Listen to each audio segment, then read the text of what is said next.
আসসালামু আলাইকুম সুপ্রিয় মালয়েশিয়া প্রবাসীগামী বাংলাদেশি ভাইরা, কেমন আছেন সবাই? আশা করছি সকলেই ভালো আছেন। অনেক দিনের অপেক্ষার পর মালয়েশিয়ার শ্রমবাজার নিয়ে ইতিবাচক খবর সামনে এসেছে। তবে শুরুতে একটি গুরুত্বপূর্ণ বিষয় পরিষ্কার করে বলি। মালয়েশিয়ার মধ্যে উচ্চ পর্যায়ের বৈঠকে শ্রমিক নেওয়ার প্রক্রিয়া দ্রুত চালুর বিষয়ে নীতিগত অগ্রগতি হয়েছে এবং দুই দেশই স্বচ্ছ ও কম খরচে কর্মী পাঠানোর বিষয়ে একমত হয়েছেন। সংবাদ মাধ্যম থেকে পাওয়া ছোট্ট একটি প্রতিবেদন থেকে আপনাদের সাথে নতুন একটি আপডেট নিয়ে চলে এসেছি। সেই আপডেটটি দেখলে অবশ্যই আপনারা বুঝতে পারবেন। চলুন দেখে আসি নুরুল হক নূর তিনি কি বলছেন।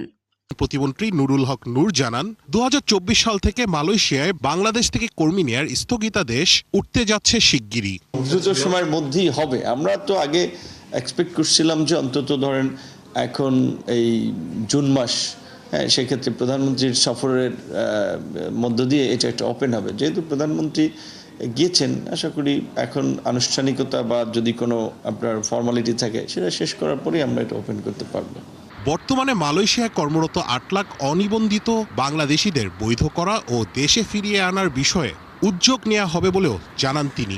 যারা একেবারে সেন্সিটিভ কোনো ঘটনায় জড়িত তাদের বিষয়ে তো আমাদের কিছু করার নেই, বাট ইন জেনারেল যারা সমস্যা আছে কিংবা অবৈধ হয়ে আছে তাদেরকে ফিরিয়ে আনার জন্য তো রাষ্ট্র হিসেবে আমাদের সবসময় প্রচেষ্টা থাকবে। আর প্রধানমন্ত্রী পর্যায়ে যখন সফর হয় এইগুলো তো তোলা হয় এবং ন্যাচারালি সেটা তোলা হয়েছে। প্রতিমন্ত্রী জানান, প্রধানমন্ত্রীর সফরে দুদেশের মধ্যে বিদ্যমান সমঝোতা স্মারকের বিতর্কিত ধারাগুলো সংশোধন হবে। শ্রমিকদের অধিকার এবং মর্যাদা রক্ষার ক্ষেত্রে আমরা মনে করছি একটু প্রতিবন্ধকতা তৈরি করছে, সেই বিষয়গুলো সংশোধনের দাবি আলাপ আলোচনায় তোলা হয়েছে। তো বন্ধুরা, আশা করছি সম্পূর্ণ ভিডিওটি দেখেছেন। তো অবশ্যই ভিডিওটি দেখে আমরা আশা করছি আপনি উপকৃত হয়েছেন। সবশেষে বলা যায়, মালয়েশিয়ার শ্রমবাজার নিয়ে আশার আলো তৈরি হয়েছে। দুই দেশের আলোচনা ইতিবাচক, নিয়োগ প্রক্রিয়া চালুর কাজ এগোচ্ছে এবং স্বচ্ছ ব্যবস্থার মাধ্যমে বাংলাদেশি কর্মীদের জন্য নতুন সুযোগ সৃষ্টি করার চেষ্টা চলছে। তবে বাস্তবে কর্মী পাঠানোর পুরোপুরি শুরু হওয়ার সঙ্গে সঙ্গেই স্বাভাবিকভাবে বিস্তারিত নির্দেশনা প্রকাশ করা হবে। তাই সঠিক তথ্যের জন্য সরকারি ঘোষণা অনুসরণ করুন এবং নিরাপদ ও বৈধ অভিবাসনের পথই বেছে নিন।